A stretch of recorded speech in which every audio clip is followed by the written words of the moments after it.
세상을 바꾸는 정치수다 팟캐스트 정치 알아 바꾼다 96번째 방송 시작하겠습니다. 오늘 방송은 정청래 키워드 분석을 중심으로 진행하겠습니다.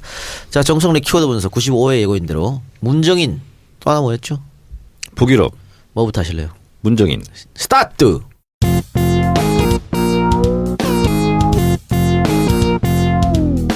정청래 키워드 분석.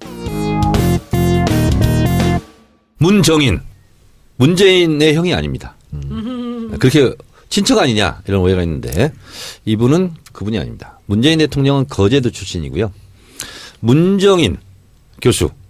대통령 지금 특보죠. 예. 1951년 제주에서 태어나 오현고등학교를 졸업하고 고교 시절에는 유도, 씨름, 배구, 투포한 선수였다고 합니다. 네. 고교 졸업 후 한국외대 이탈리아과를 갔다가 중도에 언어에 관심이 없어. 그리고 다시 중도 포기하고 연세대 철학과에 입학합니다. 이분이 지금 남북관계 지금 최고 전문가로 예. 이름을 떨치고 있는데 이분이 그 계기가 있었더군요. 국군 정보사령부에서 근무했는데 이때 국제관계 문서를 접하면서 국제정치에 관심을 갖게 됐다고 합니다. 이후 미국 메릴랜드 대학교에서 정치학 석박사를 취득하고 그리고 미국 듀크 대학 교수 뭐 이런 거 하다가 1994년 연세대학교 정치외교학과 교수로 부임합니다. 그리고 나서 왕성한 저술 활동을 하게 되고요. 남북 정상회담 1차, 2차 하게 되죠. 노무현 대통령과. 그때 공식 수행원으로 갑니다. 예. 그래서 북한을 연구하는 학자이기도 하지만 실제로 역사적 현장에 함께했던 그런 분이고요. 그래서 뭐 문재인 정부의 초대 국가안보실장이 될 것이라는 얘기가 유력하게 떠도는 적도 있었죠. 네, 그렇습니다. 뭐 다음에 될 수도 있고요. 그리고 이제 김대중 대통령, 노무현 대통령 때 굉장히 조언을 많이 한 것으로 예. 지금 알려져 있고요. 그리고 국제관계, 특히 외교 안보 분야에서는 자타공인 최고 전문가이고요. 저는 이분을 항상 제가 강연하고 남북관계 강연할 때 이분을 항상 제가 거명을 합니다. 문정인 교수의 연구에 따르면 만약에 한국 전쟁이 전면전으로 비화할 경우 전 세계에서 이런 역사상 유례가 없는 전체 인구의 50% 이상이 수도권에 밀집해 있는 참으로 불리한 전쟁 지형이기 때문에 우리는 최소한 500만 명이 사망할지도 모른다 하는 것이 문정인 교수의 연구 결과이다. 이런 거 되고 경제 피해액은 물경 25년치 국가예산 1만 조 정도가 피해가 예상된다. 그래서 전쟁은 꿈에서도 일어나서는 안 되는 거다. 이렇게 이제 하면서 문정인 교수 얘기를 제가 들기도 하는데요. 지금 문정인 교수를 흠집내기 위해서 종편들이 드디어 시작을 했고 심지어는 문정인 막말 이렇게까지 공격을 하고 있답니다. 그 이유가 뭐냐면 한미 동맹이 굳건하니까 사드 문제 이런 거 가지고 한미 동맹이 깨질 리가 있겠냐. 그게 무슨 동맹이냐. 예. 이렇게 이렇게 얘기를 했고 그리고 또 하나는 실제로 이제 문정인 교수는 남북 화해론자, 대화론자거든요. 그래서 한미 합동 군사 훈련의 뭐 전략 자산을 축소할 수 있다. 이렇게 얘기를 해서 북한과의 대화를 희망하는 것으로 이렇게 돼서 그것이 이제 문제화가 됐는데요. 이게 사실은 지금 한미 합동 군사 훈련의 규모가 뭐 잠수함 이런 것도 동원되는데 원래 그러지 않았어요. 몇 년 전부터 이명박근혜 정부 때부터 이것이 지금 강화된 겁니다. 그래서 지금 사실은 비정상적인 체제예요. 예. 그래서 그것을 정상 체제로 돌리겠다는 취지로 문정인 교수가 말했는데 그걸 가지고 마치 안보에는 문의하는 것처럼 그리고 지금 유엔 제재 결의가 있는 상황에서 부적절한 발언이었다. 이렇게 얘기를 했는데요. 손혜원 의원이 존경하는 정세현 전 통일부 장관이 프레시안 인터뷰에서 이렇게 얘기했습니다. 유엔 제재 결의 때문에 남북이 아무것도 못한다. 5년 내에 아무것도 못한다. 계속 기다리고만 있어야 된다. 그렇지 않고 우리는 남북 간에 서로 할 일은 해야 된다. 이렇게 얘기를 하고 있습니다. 그런 것은 저랑 같은 뜻이고요. 같은 취지고. 그래서 이 정치 군사적인 교류가 어렵다면 인도적 지원, 민간인 교류, 그리고 문화 체육 교류 이런 것부터 비정치 군사 분야부터 시작하는 게 맞습니다. 그리고 문재인 정부에는 반드시 지금까지 박근혜 정부 때는 박정희 대통령 때도 한라인이 있었습니다. 지금 한라인까지 다 끊어져 있는 상황에서 남북 관계를 복원하는 것은 굉장히 중요한 것이고 특히 이번에 통일부 장관으로 내정된 조명균 후보자는 개성공단 금강산 관광을 직접 협상했던 실무가 아주 능한 그런 사람입니다. 그래서 그분이 NLL 대화로 유출 때 뭐 증인으로 서고 그때 이름이 알려지고 했지만 실제로 이분이 그런 북을 매우 잘하는 그런 사람이기 때문에 문정인 특보 그리고 조명균 통일부 장관 서훈 국정원장 이 라인업이 저는 괜찮습니다. 그래서 남북 관계를 하루빨리 복원해야 된다. 저는 이렇게 생각을 하고 주장합니다. 그리고 남북 관계를 복원하는 것 자체가 그리고 금강산과 개성공단을 다시 여는 것 자체가 안보가 무능하다라지는 그걸로 공격받을 빌미는 전혀 없다. 예. 이렇게 생각을 합니다. 예.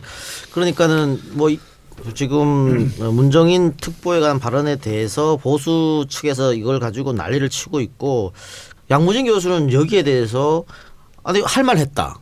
양무진 교수는 이제 북한 전문가고 외교 전문가지 않습니까? 할 말 했고 미국 일본도 시게 하는 것은 우리에게 좋지 않은 거고 지금 많은 전문가들이 여러 가지 의견을 내놓고 있는데 그중에 하나의 의견일 뿐인데 왜 이걸 가지고 이러냐. 또 지금 문정인 특보 같은 경우에는 상임 특보도 아니더만요. 월급도 안 받더만 그렇죠. 국가에서. 네. 그러니까 말 그대로 좋은 수준인데 왜 이걸 가지고 이렇게 호들갑 떠는지 모르겠다. 이런 뜻으로 겁나서 그러지. 발언하더라고요. 그러니까 능력 있고 이런 우리가 여기서 사람들만 살펴봐야 될 보면 것은 난리가 뭐냐면 나는 거죠. 외교의 최종 목표는 국익 추구입니다. 그러니까 미국도 한국도 한미 동맹임에도 불구하고 각자의 국가 이익을 추구하는 것이 외교의 목표가 될 수밖에 없는 거예요. 그리고 사드 환경 영향 평가는 너무나 당연한 거고 미국도 자기 본토인 아니 괌에 그 사드 배치할 때 몇 년간 환경 영향 평가하고 했다는 거예요. 그래서 미국은 국내법을 지켜야 되고 우리는 그렇죠. 국내법을 안 지켜야 된다? 이거야말로 사대주의죠. 논란이 있고 나서 또 이번에 그 미국 기자들하고 인터뷰했거든요. 야, 이 영어 잘하시대 근데 이거. 누가요? 문정인 교수. 영어 굉장히 유창하고 능통하다고. 그 영어로 대답했는데 그 외교는 주고받는 거 그거 나의 소신이다. 또 이렇게 얘기를 했어요. 네. 근데 외교는 방금 정의원 말하는 것처럼 우리가 계속 따라가는 게 아니지. 우리가 한 개 주면 받을 건 받아야 되잖아요. 이런 분이 외교를 해야 돼. 그죠? 그렇죠. 4대 외교 말고 네. 그렇죠. 당당하게. 그리고 할 말을 전 한 것 같다. 그런 생각 그렇죠. 들어요. 예. 그런데 하나가 또 참 우려되고 또 가슴 아픈 게 참 안타까운 게 언론들의 보도 내용과 태도가 저는 사실 언론에서 와 큰일이다 엄청난 지금 실언이 나왔고 뭐 한미 관계 지금 파탄이다 트럼프가 경로했다 그래가지고 뭐지 이게 하고 뉴스를 봤습니다. 나중에 뭔가 이상해서 찾아보니까 근거가 없어요. 예. 처음에 누가 보도한 거냐. 연합뉴스에서 보도했더만. 근데 그것도 근거가 없는 것 같아요. 예. 도대체 아니 외신 보도도 없는데 도대체 그 기자가 직접 가서 트럼프를 인터뷰한 건가? 누구한테 들은 건가? 그것도 굉장히 좀 의문스럽고. 그러니까 연합뉴스 기자가 뭐 어쨌든 외신에 전혀 없는 말을 썼고 우리 다른 언론들이 그걸 다 받았었어요. 연합뉴스 기사를. 아 이게 글쎄요. 이게 참 놀라운 상황입니다. 우리 놀란 중국 갔을 때 생각 안 나세요? 우리 중국 그 초선 의원들 여름 휴가 간다고 해서 이제 1년 됐네. 중국 갔을 때 완전 나라가 뒤집어졌잖아요. 문익환 목사님 북한 갔을 때보다 더 했다는 거 아닙니까 그때. 무슨 어떻게 그렇게 일사불란하게 움직일까요? 언론과 정부와. 근데 이전 뭐 이런 문제는 뭐 문재인 대통령이 미국 방문해서 정상회담 하면 무슨 싹 사그라들 거라고 봅니다. 예. 또 일각에 이런 이야기는 어떻습니까? 이번에 그 문정인 특보가 가서 자신의 개인적인 의견이라고 하고 밝혔습니다만 이게 사실은 굉장히 치밀하게 계산된 거다. 그럴 수도 왜냐하면 있죠. 문재인 대통령이 가서 한미 정상회담 하기 전에 사전에 이제 그 작업으로서 하는 이야기였고 굉장히 치밀하게 계산된 전략적인 행동이었다. 이런 분석은 어떻게 보시나요? 손 변호사님, 우리 방송에서 계산이란 단어는 금지여야 하지 마요. 앞으로 계산이란 말 쓰지 말고요. 소리만 들으면. 중국말로 해주세요. 지수환. 네? 지수환. 계산을 중국말로 지수환 그러거든요. 지수환으로 고쳐주시고요. 일단 제 친구 중에 저는 치밀하게 계산을 했든, 계산 죄송합니다. 치밀하게 지수환 했든, 아니면 안 했든 간에 관계없이, 사전 정지 효과는 있어요. 그리고 어쨌든 문정인 특보 비중 있는 인사가 와서 실제로 국내법이 중요하다. 우리가 하려면 몇 년 기다려야 된다. 우리도 환경영향 평가 해야 되는 거 아니냐 하는 것에 대해서 노티스를 시킨 것은 효과가 있는 것 같아요. 그래서 처음부터 문재인 대통령이 그 말을 하지 않아도 한국 정부가 그런 입장이겠다 하는 것을 그쪽에 먼저 이렇게 알려준 것은 효과가 있었다라고 저는 생각을 하고요. 당연히 저는 사드 환경 영향 평가에 대해서는 미국 트럼프 대통령도 당연히 그렇게 해야죠. 라고 저는 분명히 나올 것이다. 이렇게 보고요. 미국이라는 나라가 트럼프가 무슨 뭐 좀 이상한 사람처럼 보이지만 나름대로 국가가 움직이는 작동 논리 시스템이 있거든요. 그래서 그것은 밑에서부터 실무자부터 올라오기 때문에 그런 부분은 충분한 양해의 사항일 것이다. 그거 가지고 충돌이 벌어지지 않을 거다. 그래서 그걸 막 경악스럽게 보도했던 종합편성 채널 뻘쭘해질 것이다. 그렇게 생각합니다. 그 양무진 교수뿐만이 아니고 세종연구소 홍현익 위원도 아무런 문제가 없다. 누구요? 홍현익 수석연구원. 훌륭한 사람이죠. 예. 그건. 그 호들갑은 멈춰야 된다 이렇게 또 발언했고요. 근데 지금 원비어 사태 때문에 더 이 발언이 좀 조명이 되는 것 같은데. 윈비어. 예, 문정인 교수의 발언이. 그런데 보면은 미국은 북한과 이 윈비어 사태를 해결하기 위해서 물밑 접촉을 벌써 오래전 동안 하고 있다고 월스트리트 저널에서 썼더만요. 그러니까 미국은 북한이랑 그렇게 하고 우리는 그렇게 하면 안 되고 이거는 또 이상한 거지 않습니까? 근데 이런 부분이 있기 때문에 이 부분에서 너무 우리가 보수 언론에 휘둘릴 필요는 없을 것 같다. 또 우리 지지자들은 더 이상 보수 언론에 흔들리는 분들이 아니거든. 정치 알바를 듣고 그럼요. 고정해 주시기 바랍니다. 예, 전혀 문제가 없을 거라고 보고요. 지금 문 교수가 미국 가 있지 않습니까? 네. 미국 가 있는 것도 정상회담을 원활하게 하기 위한 어떤 사전 정지 작업이지 않습니까? 뭐 중요 인사들 많이 만나고 다니고 그렇죠. 있기 때문에요. 한국 정부가 이런 입장을 가지고 있다는 것을 사전에 뭐 이렇게 오리엔테이션을 한다고 그럴까요? 예. 그러면서 효과를 보고 있는 것 같고요. 이렇게 또 난리 나고 뭐 이렇게 하는 것 자체가 뭐 결과적으로 보면 뭐 이것도 또한 도움이 될 수 있어요. 예, 알겠습니다. 그럼 광고 듣고 와서 두 번째 키워드 들어보도록 하겠습니다. 네, 신규 광고가 왔는데, 정말 좋은 제품임에도 불구하고 홍보가 안 돼서 좀 안 팔린 것 같아요. 근데 이거 보니까 피부 친화적 제품으로서 나쁜 거 10가지를 뺐다 그러네요. 미네랄 오일, 동물성 오일, 인공향료, 메칠 파라벤, 프로실 파라벤, 벤조베논, 에탄올 합성 착색료, 에칠라파펜, 브랄라파펜, 파라벤. 부틸 파라펜. 예. 파라벤. 예, 미안해요. 이런 10개를 빼가지고 그 광고에서 들은 것처럼 2살 딸아이와 같이 바른다는. 오. 어디다 바르는 거예요, 이거? 얼굴에 바르죠. 얼굴 어디다 얼굴에다가 예, 보습. 로션처럼 바르면 되는 건가요? 그렇죠. 예, 좋은 것 같아요. 7월 10일까지는 팟캐스트 듣고 주문했습니다라고 적어주시면 한 개를 더 드리는 원 플러스 행사까지 한다고 합니다. 제가 주문하겠습니다. 그래요? 직접 구입하겠습니다. 몇 딥? 개요? 멋있죠. 몇 개? 0개, 0개. 몇 개 내외. 몇 개 필요할지 모르겠어요, 제가. 전혀 화장품 몰라가지고. 오늘 출연료를 다 쓰시죠? 이걸로요? 출연료가 있어요? 출연료 있어요. 출연료 있죠. 의원님만 없어요. 나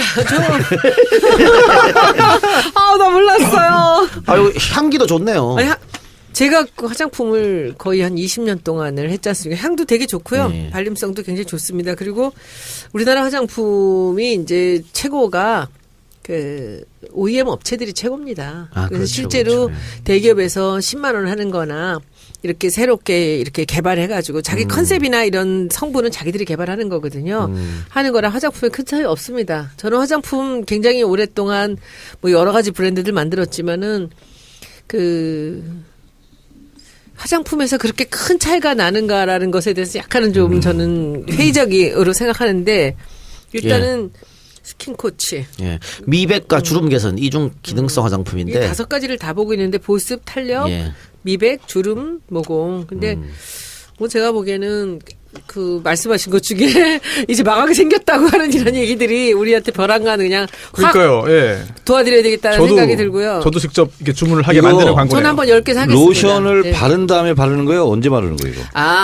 로션 바른 다음에 바르는 건데 남자들은 화장품 잘 안 쓰잖아요. 그냥 바르야 그러니까 돼요. 그냥 세수하고. 밤에만 잘 때. 밤에 자기 밤에만. 전에만 그냥 조금 세수하고. 여유 있게 세수하고 세수하고 발라야죠. 그래서 여유 있게 그냥 처덕처덕 좀 바르고 주무시면 얼굴에 되게 좋아요. 근데 제가 오늘부터 한번 써볼게요. 그리고 저는 일단은 그렇지 않아도 주변 사람들 많이 좀 이게 뭐 줄 사람들도 있고 그러니까 저는 근데 이런 거 하면 10개 살게요. 효과는 있더라고. 뭐 하얀 헝겊 같은 걸로 얼굴에 이렇게 뭐 해줬어요, 우리 집사람이. 팩. 그 팩이라고 그래. 팩인가? 하얀 헝겊이 아니고 되게 부직포고.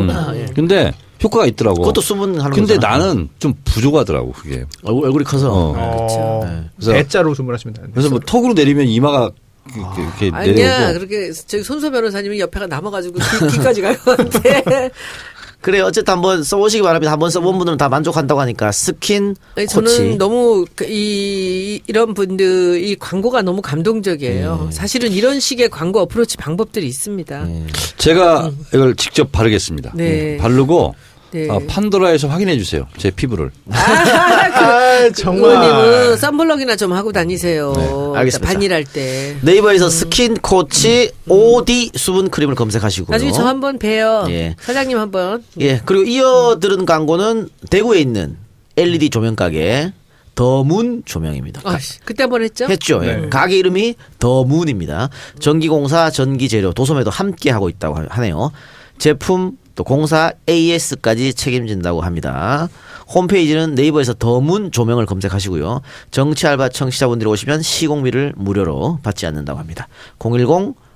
010-5833-6883 5833-6883 예. 아, 진짜 우리나라의 그 소상공인 그리고 자영업자분들 대단하시고 저도 역시 뭐 직원 뭐 5명도 안 되는 4명과 같이 일하고 있는데 자영업으로 이렇게 열심히 하시고 정말 진취적으로 하시는 분들 정말 대단한 분들이거든요. 제가 이분은 어떻게 될지 모르겠습니다.만 EJ 하면서 문 닫은 공장을 여러 군데 다시 돌리게 만들었습니다. 아, 진짜요? 창조 경제야 그게. 아, 그래 위에서 광고한 거 듣고 또 우리 청취자들이 사주고 이렇게 해서 그래 한 3군데 업체를 내가 살렸어. 우리 이 집 한번 살려봅시다. 난 한번 화장품 이렇게 스킨 코치. 스킨 코치. 스킨 코치. 이게 저기 디자인적으로 요거 하여튼 있는 소량 이 물량들 다 팔고 나서는 그 다음에 용기하고 패키지랑 브랜딩을 한번 저희하고 합의를 해서 제가 조금 도와드릴게요. 더문 조명도 많이 사랑해 주시고요. 특히 대구에 사신 분들 많이 사랑해 주시고 경북 사는 분들까지 많이 사랑해 주시고 자 정청래 키워드 분석 두 번째 북유럽 갔다 와서 북유럽입니까? 네. 네. 노스핀덴 4개국을 갔다 왔죠. 노르웨이, 스웨덴, 핀란드, 덴마크 예. 갔다 왔는데 이 나라의 특징들이 있습니다. 북유럽이.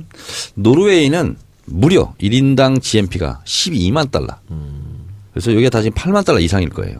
그래서 뭐 국민 전체 평균이니까. 확실합니까? 네. 그리고 덴마크는 국민 행복 지수 1위랍니다. 그리고요.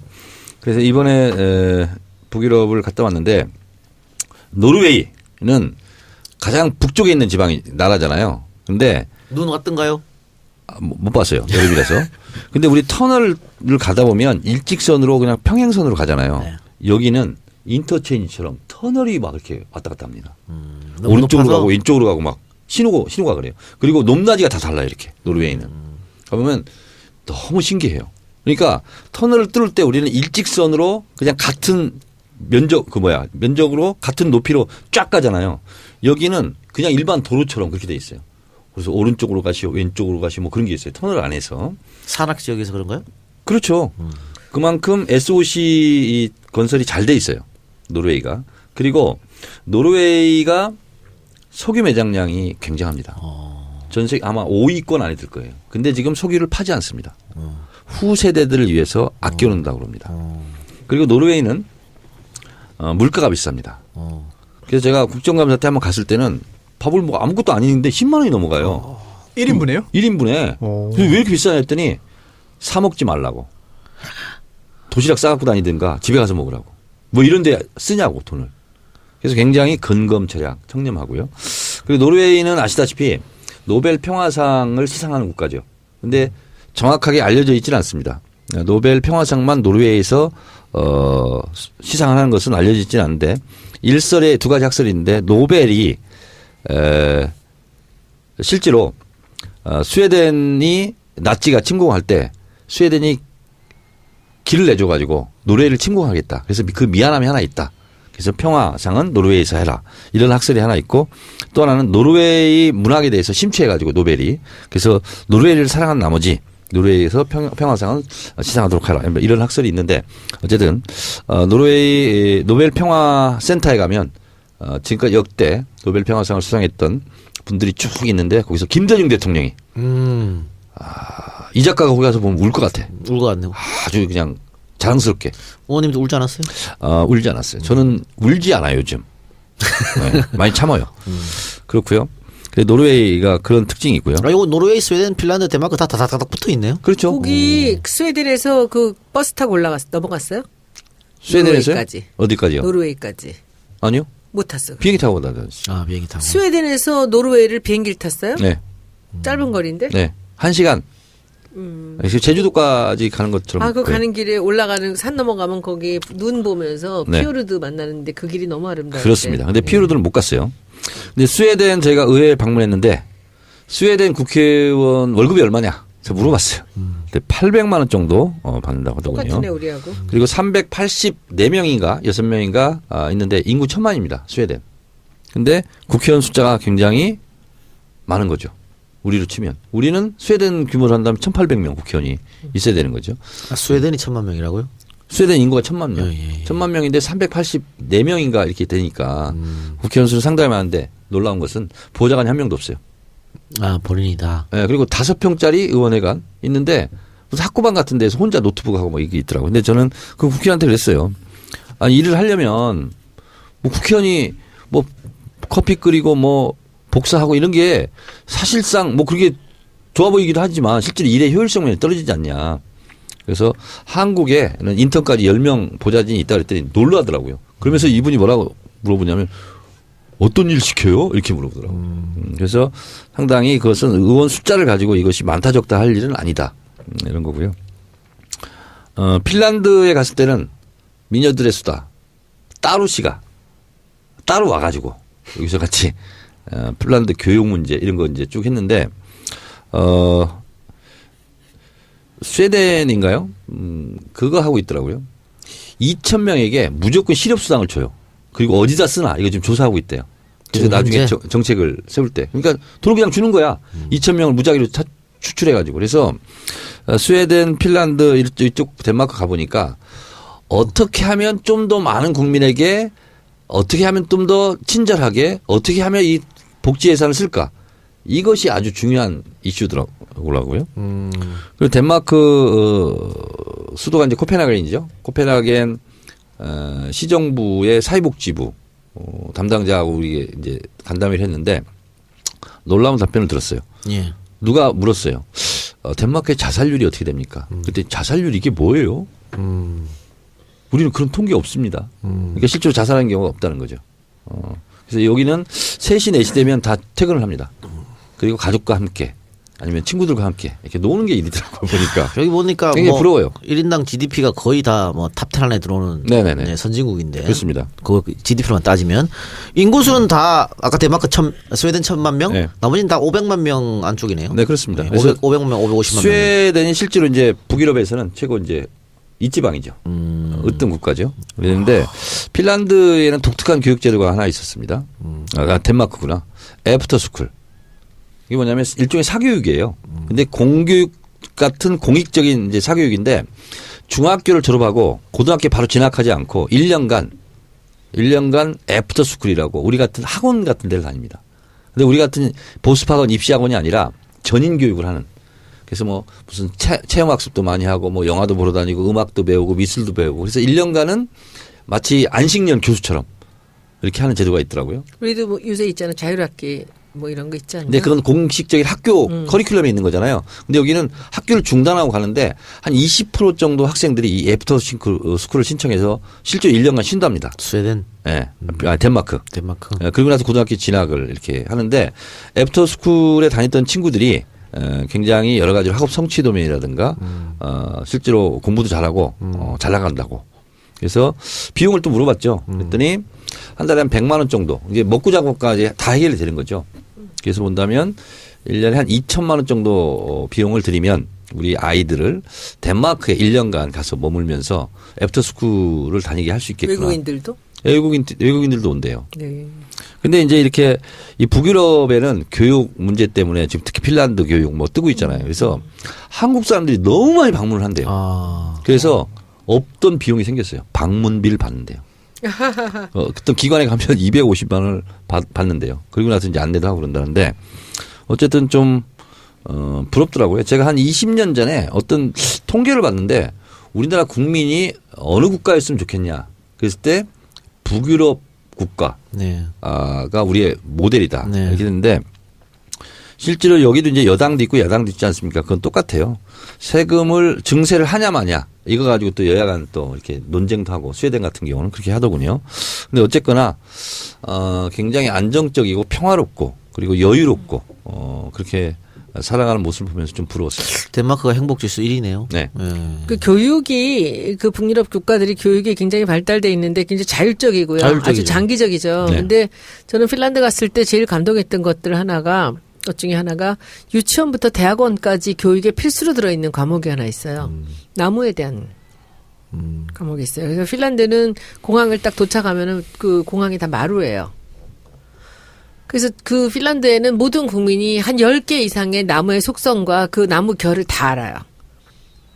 우리 자작나무도 지금 보면은 자작나무가 되게 요새 합판이 유행하고 있잖아요. 중국 합판이 있고 러시아 합판이 있고 핀란드 합판이 있는데 핀란드가 2배가 이상이 비싼데 핀란드에서 나오는 자작나무 합판은 휘질 않아요. 자이리틀 껌이 원료가 자작나무라면서요? 그렇대요. 네. 자작나무에서 추출한 거래요, 자이리틀이. 이렇게 자작나무가 북구에서 많이 되는 거, 러시아도 되고 추운 데서 많이 나오는 건데 그렇게 퀄리티가 높고요. 나무 가공에 대해서는 뭐 핀란드 이상을 따라가는 나무가 없어요. 지금은 합판을 붙여서 이것을 곡선으로 만드는 게 스칸디나비안 가구의 특징이었었거든요. 그래서 디자인적으로도 굉장히 앞선 나라들입니다. 그러니까 지금 말하는 덴마크, 스웨덴, 핀란드 다들 교육률이 또 높은 나라거든요. 네. 그리고 우리말로 학업 성취도죠. 세계적으로 조사하면 굉장히 높은 국가예요. 그런데 우리는 경쟁 교육이고 여기는 자율교육이잖아요. 그렇죠? 이번에 그 여행사 사장님이 이제 한겨레 교육 따라갔는데 같이 동행을 했는데 핀란드 어디 갔는데 갑자기 이렇게 멋진 여대생이 한국 학생이죠. 와요. 보니까 이제 케임브리지 예. 정외과 재학생이에요. 보통 이 여행사 사장님 딸이더라고. 근데 스웨덴에서 중고등학교를 다녔대요. 근데 처음에 애를 학교에 보내놓고 선생님한테 무지하게 혼났다는 거예요. 아빠, 엄마가. 왜 그러냐 했더니 왜 공부를 미리 시키냐. 선행학습 금지죠. 선행학습 금지야. 예. 그리고 왜 애한테 공부하라고 시키냐고. 그래서 그런 거 전혀 안 한다는 그래요. 거예요. 맞아요. 예. 그래서 역시 공부는 학교에서 하는 게 아니라 지가 알아서 하는 거죠. 우러나와서. 제가 자기 진로를 미술대학을 생각하면서. 다녔잖아요. 근데 우리 학교 다닐 때 이제 예고가 있었어요.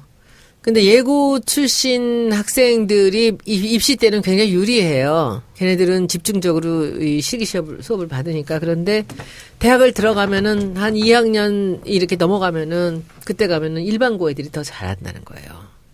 그러니까 테크닉은 배우는데 스킬은 배우는데 장기적으로 가는 데는 자율교육이 훨씬 더 효율적이라는 거죠. 근데 그것을 실행하고 있는 나라가 핀란드예요.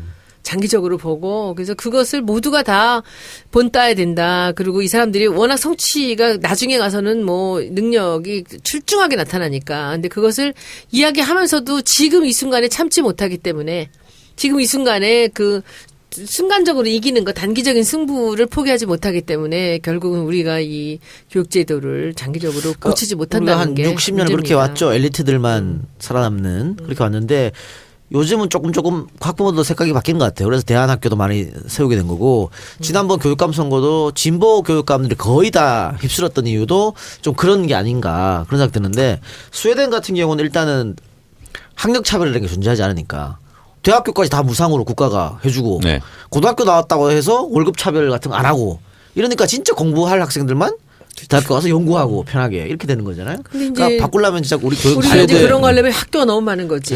스웨덴에는 아동 수당이 이미 지급되고 있었습니다. 그래서 16세까지 월 15만 원씩 이렇게 통장으로 꽂아준대요. 그래서 그 돈은 엄마가 타치도 못한대요. 그래서 지가 하고 싶은 거 스마트폰 사고 싶으면 사고 애들이 어디 뭐 방학 때 캠핑 가려면 캠핑 가고 그 돈으로 다 한다는 거예요. 그러니까 제가 그렇게 잘 돼 있는 거지. 한 달에 15만 원씩. 그러니까 저축해가지고 애들이 어디 여행도 가고 그렇게 하는데. 저는 네, 덴마크 그 설명했던 그분이 얘기하는데 애프터스쿨 했던 분이 얘기하는데 자기가 음악 선생이었대요. 그리고 애들하고 이제 자전거를 타고 쭉 간대요. 얼마나 또 멋있겠어요. 예. 그럼 자전거를 타면서 애가 물어본대요. 음악에 대해서.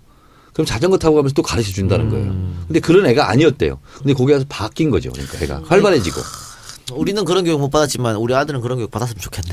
제율이 예. 애프터스쿨 보내세요. 그냥 그런 교육 아니 받았으면 좋겠네. 보세요. 저는요 요즘에 이제 사람들 마음이 바뀌는 게 우리 엄마들은 양보하지 않아요. 아이들의 교육에 대해서는 어떤 경우도. 근데 지금 이제 김기춘, 우병우 같은 사람들을 보면서 공부를 정말 베스트 오브 베스트로 최고로 잘해갖고 저런 그래. 인생을 하면 뭐해? 최후를 맞는다면 저것이 이들의 목표가 될 것인가 저는 생각 좀 해봤으면 좋겠습니다. 그리고 이거 대단히 죄송한 얘기인데 우리가 그 대통령이 우리나라에서 가장 유명한 K고등학교 출신이 한 번도 없잖아요. 네? K고등학교 뭐야? 출신 경기고. 대통령이 한 번도 없었잖아요. 경기가 없지. 될 뻔했죠. 이해창입니다.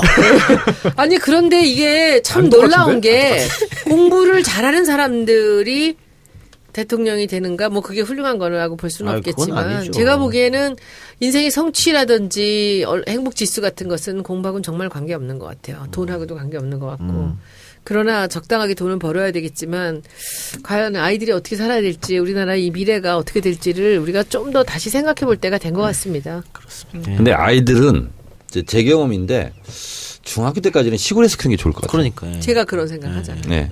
제가 괴테 옛날 책 읽으면서 괴테가 그런 얘기 했어요. 뭐냐면 아주 깡촌에서 사는 게 좋고 그다음에 성장할수록 나중에 이제 대도시로 가는 게 성장 과정이 아주 균형이 잡힌다는 거예요.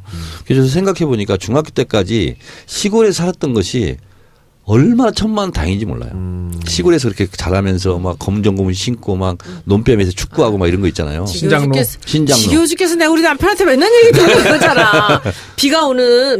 걔는 날 새벽이면은 시아버지가 네. 야 나가자 그러면은 그 7살 먹은 아들을 데리고선 그 개울로 나가면은 거기서 밤에 이게 개들이 산란을 하러 이렇게 올라간다며 농개들이. 네.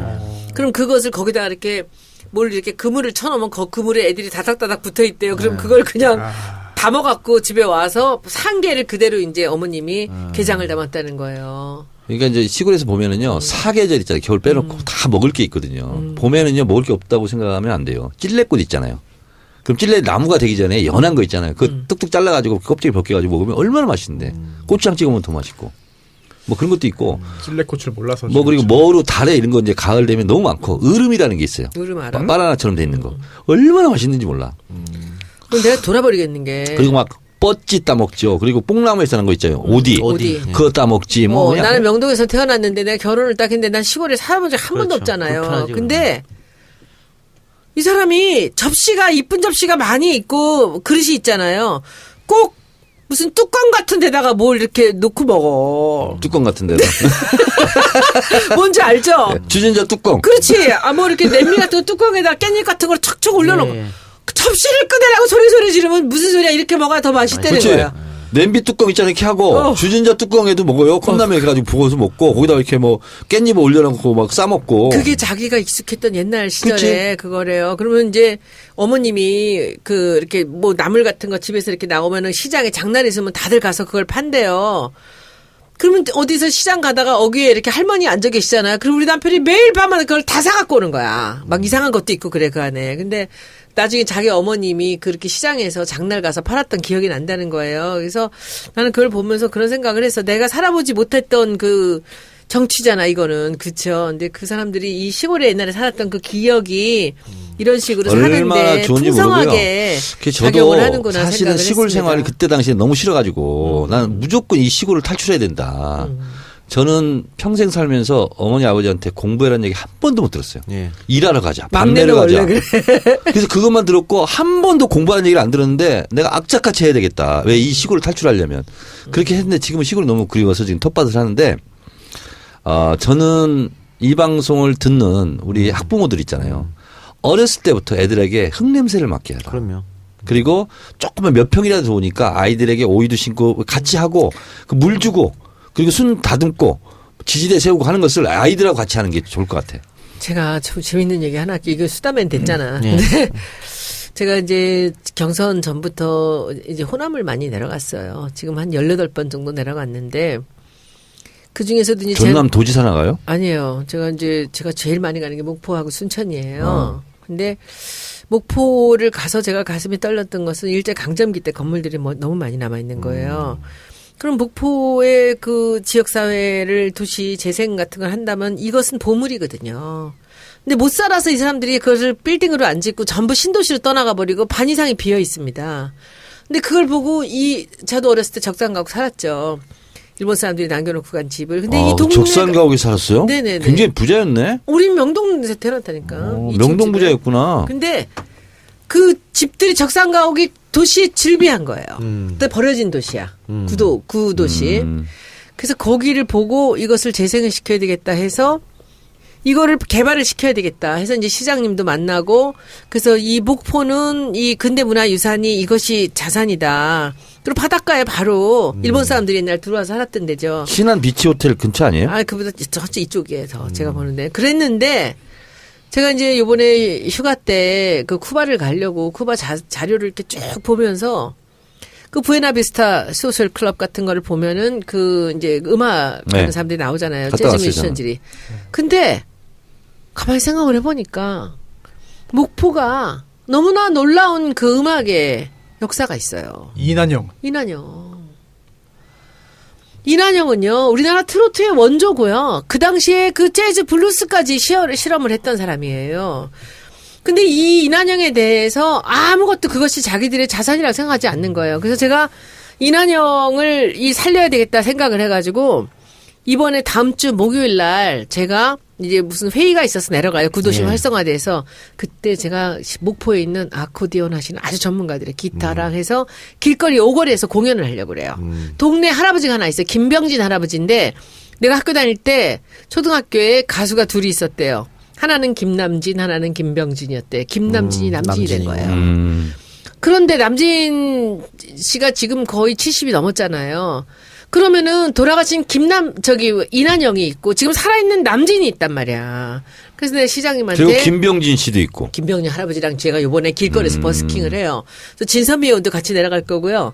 몇 사람을 같이 내려가서 길거리에서 우리가 노래를 할 거예요. 근데 그 할아버지는 본인도 직접 하십니까? 하려고 그래요.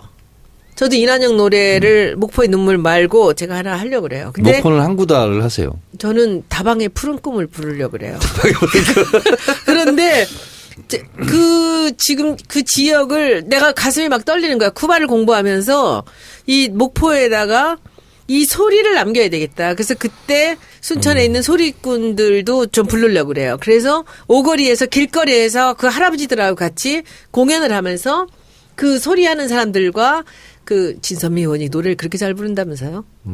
그래요? 가수래 가수.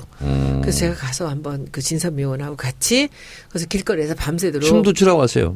하려고 그래요. 그래서 그걸 보면서 이것은 도시 재생에 음악을 집어넣어야 되겠다. 그래서 그 시장님하고 협의를 해서 이난영 길 그리고 남진 길을 만들어서 제가 다음 주에 남진 씨를 만나려고 그래요. 그래서 남진 선생한테 종로에 송해길이 있습니다. 선생님 돌아가시기 전에 남진 길에 가서 어느 순간에 그 일주일에 한 번씩 남진 선생님 오셔서 공연을 하는 공연장도 하나 만들고 해서 나중에 그것이 아이디어 좋다. 스토리로 만들어가지고 그 지역의 사람들이 관광객이 오게 만들고 하시지 않겠습니까? 그래서 제가 제안을 하려고 그래요. 그래서 저는 남도는 그런 소리를 중심으로 하는 것을 꼭 했으면 좋겠는데 목포는 근대문화유산과 그 트로트의 역사가 있는 곳이라서 그걸 합니다. 그래서 여러분들 혹시 들으시는 분들 목포 그 구도심 그 오거리에 제가 29일 날 저녁 7시에 진선미 의원과 함께 길거리에서 동네 거리의 악사들하고 함께 공연합니다. 여러분들 오세요. 같이 춤추고 노래해요. 마포에 청래길도 좀 만들어주세요.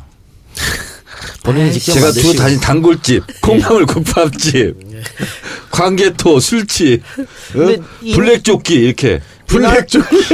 이난영 가요제도 있고 나름 목포에서 신경 쓰지 않았나요? 근데 그렇게 지역 걸로만 끝내는 게 아니라 지역 사회를 개발을 시키려면 와서 자구가게 해야 돼요. 스테이를 해야 돼. 자구가게 하고 그래야 그리고 돈이 떨어지지. 돈이 떨어지는 거야. 그리고 먹어야 돼. 스테이. 계속. 그렇죠. 이 두 끼 세 끼를 먹게 하고 세 번째는 뭘 사가지고 들고 가게 해야 돼요. 그래서 저는 이 머물고 가는 가게 만들려면은 저녁 문화를 만들어줘야 돼요. 밤 문화를. 그래서 밤 문화를 거기서 그 이난영길과 남진길을 만들어가지고 좋네. 거기서 예. 클럽들에서 재즈랑 그 옛날 트로트랑 이런 식으로 공연들이 뭐 무슨 쿠바 별거냐고요. 우리도 그렇게 하면 되는 거지. 음악이 있으니까. 네, 긴급 속보를 말씀드리겠습니다. 정유라 두 번째 구속 영장도 기각. 아이고 기억됐네. 네, 기각됐습니다. 네, 기각됐네요. 네. 그래요. 그 손수 변호사 김 시스터즈 알아요? 모르겠어요. 몰라요. 이난영 씨 딸. 이난영 딸들. 아, 그래요? 아, 그래요? 대한민국 최초로 미국에 진출한 가수들. 아 그래요. 김 시스터즈. 예, 엄청 유명했죠. 토끼 소녀 알아요? 바니걸스. 바리걸스. 토끼 소녀 중에 한 명이 운영하는 제가 술집을 간 적이 있습니다. 아 그래요? 네. 오.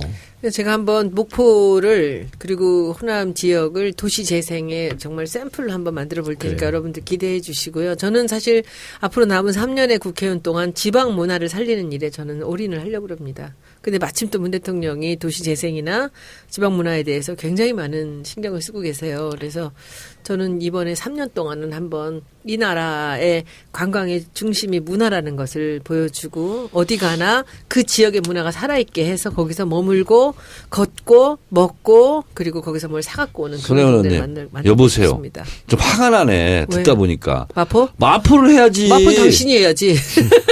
저기 있잖아. 지금 이보세요. 100주년 교회 다니고 있잖아요. 네. 그 옆에 보면 외국인 선교사 무덤 있잖아요. 네. 그거 잘 몰라요, 사람들이. 아, 나 거기 너무 좋아해요. 그리고 김대건 신부 절두산이 뭐냐면 목 잘린대요, 사실은. 이보세요. 그 중간에 있는 그 기찻길이나 좀 없애주세요. 무덤 사이로 기찻길이 그렇게 지나가던 데가 있어요. 그래서 아, 난 정말 그 속상해. 마포도 응. 이렇게 재생해가지고 할 때가 되게 너무 많아. 내가 그걸 왜 안 하겠어. 내가 우리 지역이 우선이지. 아, 정말 수다맨이 되어버렸네. 소년한테 하나 저도 제안할 거. 네네네. 그 지방문화 살리게 한다니까. 네. 또 아까 뭐 적산가구도 얘기했고. 네네네. 태백에 가면 태백, 황지, 천안, 강원도요? 장성에 뭐 거기 세 군데 합쳐서 태백시가 됐잖아요. 거기 가면 빈집이 엄청 많아요. 옛날 탄광촌 사택. 근데 지금 다 버려져 있거든. 그런 것도 어떻게 관광으로 활용할 수 있을 건지. 또 있어.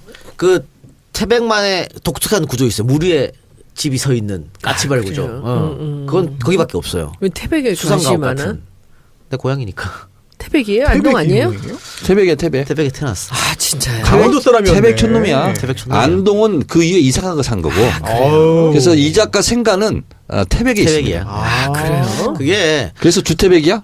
아니 옛날에서 안동이나 이 영주의 경북 북부지방 못 살았던 사람이 다 탄광촌에 가서 일했다고. 거기 태백시가 엄청 잘 나갈 때 탄광촌으로. 그리고 우리 아버지도 거기로 가서 우리 엄마를 만났지 거기서. 그래서 날 낳았지 거기서. 그러니까 우리 엄마가 강원도 결혼하기 사람이고. 전에 났어? 아니 결혼하고 났죠. 아, 그거 이상한 걸 물어보고 그래. 아니, 근데 저는 진짜 지방 문화는 그 지역의 특징을 갖고 하는 거는 그러니까. 너무 중요하다고 누군가 관심을 생각하고요. 가지고 안 그러면 사라져버려요. 이게 아, 다. 그리고 이게 정치가가 해야 될 일이라고 생각합니다. 그래서 저 목포 갔더니 시장님이 국민의당이세요. 근데 뭐 그게 무슨 상관이야. 그래서 다음 주 갈 땐 제가 박지원 의원님한테 얘기해서 같이 갑시다. 예. 하려고 이게 그래. 지금 박지원 의원한테 물어보세요. 저 가도 되냐고. 아, 같이 가실래요? 시킬래? 자, 보세요. 예. 박지원 의원이 그 문정인 특보 발언 괜찮다 그랬더라고요. 아, 요즘 할만하다. 박지원 의원이 이상해졌어요. 너무 우호적이야. 그래요. 근데 우리가 지금 북유럽 얘기하다가 지금 수다까지 떨게 됐습니다. 북유럽 네. 마무리해 주세요. 북유럽 교육이든 뭐든 어쨌든 마무리. 저는 뭐 미국이라고 해서 무조건 좋아하고 북유럽이라고 해서 좋아하고 그런 건 아니에요. 그리고 이제 그 스웨덴 국회의원하고 그분이 이제 무슨 고등학교 교사였나 봐요. 하다가 이제 국회의원 한 20년 한다고 그러던데 제가 그런 얘기는 했습니다. 뭐냐면 한국에서는 스웨덴 국회의원에 대해서 롤모델처럼 너무 많은 존경과 추앙을 한다. 근데 나는 대한민국 국회의원을 해봤던 사람으로서 각자 나라의 환경에 맞는 게 있다. 근데 내가 봤을 때는 국회의원 숫자가 너무 많고 그리고 보좌관이 한 명도 없어서 본인이 모든 것을 다 하는 것은 비효율적이라고 저는 생각한다. 그래서 한국은 인턴 포함해서 한 10명의 보좌관이 있는데 나는 국회의원 세비는 안 올려도 좋은데 행정부를 제대로 견제하려면 실제로 보좌관 스태프들이 강화된다고 본다. 그런 면에서 봤을 때 스웨덴 국회의원 당신도 스텝이 난 필요하다고 나는 생각한다. 어떻게 생각하냐 이렇게 내가 그 질문을 던져주고 왔어요. 맞는데 부럽기는 합니다. 근데 우리는 스웨덴처럼 핀란드처럼 노르웨이처럼 되지 못하는 이유가 있습니다. 저는 그게 마음이 아팠어요. 김대중 대통령 노벨 평화상 받았던 그 오슬로 시청 앞에 갔으면서 왜 그러냐면 분단 비용이 너무 많습니다. 국방비가 1년에 40조예요. 전체 예산의 10%가 국방비로 소진이 되고 있어요. 그렇게 10%나 그렇습니다. 그리고 그렇기 때문에 우리는 세금을 아무리 많이 내더라도 스웨덴처럼 될 수가 없어요. 이 분단 문제를 극복하지 않는 한 우리는 북유럽 국가처럼 풍요롭게 살지를 못합니다. 그래서 저는 이 분단 문제를 어쨌든 분단 비용을 축소해서 그것을 복지 예산으로 돌리는 것밖에 충분한 재원을 마련할 수 없기 때문에 부러웠고 참 안타까웠습니다. 근데 스웨덴은 통일을 하면 되는데, 그죠? 네. 스웨덴은 왕이 있는 국가 아닙니까? 스웨덴은 그럼 왕- 정치 구조가 어떻게 되는 거예요? 상징적이고. 입헌 군주제겠죠? 왕은 상징적이고 네. 그럼 의회가 하나요? 네, 그렇습니다. 수상이 예, 총리가 예, 그렇습니다. 아. 그러니까 실제로 왕권이 가장 강한 나라가 어딘지 아세요? 태국입니다. 태국. 태국은 집집마다 다 있잖아요. 왕 초상화 있잖아요. 우린 국왕 모독죄 실제로 있어가지고 있습니다. 그리고 처벌받잖아요. 실제로 왕이 반대하면 할 수 있는 게 없어요. 태국은 돌아가신 왕이 굉장히 집권 기간도 길었는데 굉장히 부미폰. 존경을 받았던. 부미폰. 네. 제가 신혼여행 갈 때도 그분이 왕이었는데 정말 존경합니다. 그래요. 알겠습니다. 그럼 정선의 키워드 분석 북유럽 얘기까지 듣고 광고 듣고 와서 계속하겠습니다. 공주면탕의 참게탕 광고 들으셨습니다. 남녀노소 누구나 즐기는 맛, 40년 넘게 이어온 참게탕 전통의 맛인데요. 공주까지 직접 오지 않으셔도 택배를 통해 어디서든 즐길 수 있습니다. 그게 지금 참게 예. 장인 거예요? 탕. 탕. 네, 공주 매운탕에서 꽃게탕. 만든 참게탕인데요. 특히 날 더워지고 있습니다. 입맛 없는 여름에 얼큰한 참게 매운탕으로 기력 회복하시고요. EJ몰에서 인터넷 주문 가능합니다. 주문 전화 1544-3081, 핸드폰 010-4910-8200번으로 전화 주세요. 여기가 역시 저 우리 팟캐스트 광고여갖고 대박 났다고. 아, 진짜요? 오, 예. 그 매주 택배 보내는데 힘들어 죽겠다며 너무 많이 몰려가지고. 야, 진짜요? 그건 정말 그 행복한 매운탕 고민이네요. 수다맨에서 들었는데 그 맛있다라는 예, 거. 맞습니다. 네. 네. 마카산삼, 영한네이처의 마카산삼과 마카산삼 녹용 광고 들으셨습니다. 마카산삼만 있었는데 예전에는요. 마카산삼 녹용만 이제 출시하니까 예전에 먹었던 마카산삼 출시해달라라는 요구가 있어서 다시 복귀했습니다. 마카산삼도 있고 마카산삼 녹용도 있습니다. 용량 67% 늘었지만 가격 그대로입니다. 검색창에서 영한네이처 검색하시거나 031-323-2559로 전화 주시면 됩니다. 그래요. 자, 광고를 들었고요. 많이 사랑해 주시고 손수호 변호사 네. 문재인 대통령에게 네. 절한 할머니 영상 보셨어요? 아, 네네네. 밀양. 밀양 네네. 감동적인 장면이었죠. 네네, 그렇습니다. 네. 거기가 아마 이 할머니는 이제 밀양 송전탑 네네. 반대하시는 분이고 문재인 대통령이 그날 저 행사 참석한 것은 아마 탈핵 때 원전 폐기 때문에 아마 고리 원전 1호기. 예, 그것 때문에 하신 연구 것 중단. 같아요. 예. 그러니까 아마 여기서는 탈핵과 탈송전탑 같이 묶어가지고 이 할머니는 그렇게 생각해서 감사하다고 이제. 그런데 고리 5, 6기 원전 때문에 밀양 송전탑이 지나간다는 거 아니에요? 그래서 그걸 그냥 반대했던 할머니인데 제가 뵀던 분 같더라고요. 보니까. 아, 그래요? 왜 국회도 여러 번 오시고 이렇게 했던 분인데. 또 대통령도 국회의원 시절에 또 방문했었네요 여기 밀양에. 문재인 대통령이요 고리 원전 폐기에 대해서 굉장히 적극적이었고 그거 시위하고 그럴 때는 항상 앞에 서고 그렇게 했어요. 눈물 나는 장면이네요. 예. 근데 이제 이게 밀양 송전탑 관련해서는 그 행정 대집행을 한 거 아니에요. 그때 뭐 장면들 있잖아요. 우리 그때 안행이 할 때 많이 틀고 그랬었는데 막 살벌하고 막 진짜 처절합니다. 근데 탈원전 정책은 문 대통령의 공약이었고 네. 민주당에서도 굉장히 많은 의원들이 관심을 갖고 있었던 분야인데 대통령이 저도 탈핵 국회 모임 회원이었어요. 그러니까요. 대통령인데 이렇게 빨리 자신의 공약을 실현시키려고 노력하는 거 상당히 야당에서 오늘 뭐라 그런지 아세요? 네. 전력 수급에 문제가 있다고 선거판 거 아니냐. 그 뭐 도움이 안 되는 사람들이야. 그래서 저도 오늘 또 해놨어요. 그냥 도대체 누구를 위한 당인지 모르겠다고. 영화 판도라를 보시면 이 원전이 얼마나 심각한 건지 알 그럼요. 수가 있죠. 이거는 어떤 우리가 불편함을 감수하더라도 이건 없어져야 돼요. 일본을 봤잖아요. 그리고 후쿠시마 원전으로 수천 하루에도 명이 빨리 없어야 죽었고 돼요. 근데 이거 거기서 완전 야당이라는 게 2, 300조 정도 들었다고 그러더라고요. 지금까지 복구하는데. 아직도 못하고 있고. 그리고 우리는 빨리 이제 다른 청정 에너지 산업을 육성시키고 원전 아니라도 다른 걸 빨리 살펴봐야죠. 늦었어요 이미. 독일은 벌써 우리 시작했는데. 국민 모두가 금 갖다가 바친 국민입니다. IMF 때 우리가 원전을 빨리 탈 원전을 해서 이걸 후손들한테 이런 땅을 남겨줄 수는 없어요. 근데 그걸 야당이 오늘 앉아서 하는 소리 좀 보세요. 아유, 난 정말 이럴 그러니까 때 이게 이런 사실은 소리를 해. 몇 년 전부터 나왔는데 지금 원전 해체하는 것도 산업에 굉장히 큰 도움이 된다 그러더라고요. 그래서 이 기술을 우리가 빨리 배우면 외국 나가서도 이 기술로서 많은 외화를 획득할 수 있을 건데 이것도 빨리 시작 안 하고 있으니까. 신영복 선생님 돌아가신 처음처럼 신영복 선생님 아들이 있어요. 나이가 40이 넘어갔고 이제 감옥에서 나와서 난 아들인데 얘가 그 서울대 사회계열을 들어갔어요. 글을 그렇게 잘 쓰고 들어갔는데 1년도 안 돼서 학교를 그만뒀어요. 그리고 다시 시험을 봐갖고 공대를 들어갔다. 그래서 원자력공학과를 들어갔어요. 내가 들어간 이유가 대학교 1학년에 딱 그러더라고. 원전 해체를 위해서. 자기는 거기 들어갔다고.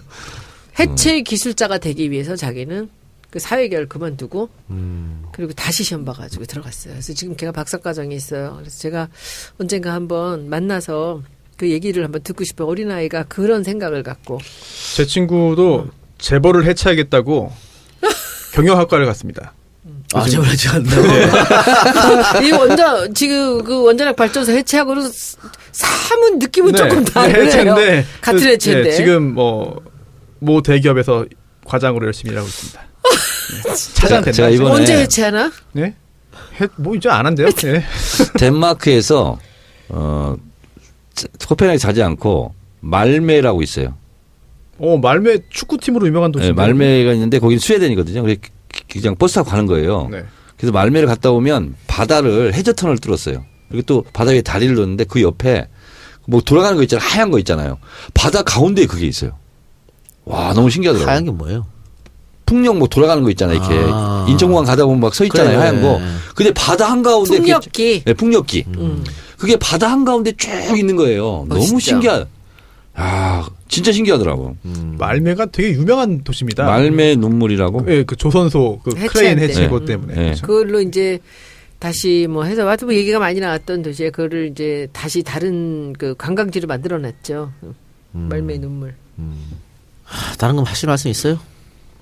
아 이제 제가 그 지금 검찰 알바를 하면서 되게 히트를 하고 있잖아요. 그러니까 검찰 알바도 광고 좀 붙일까? 검찰 알바를 잘하고 있는데 다른 알바를 해달라는 주문들이 많이 와요. 그렇겠죠. 예.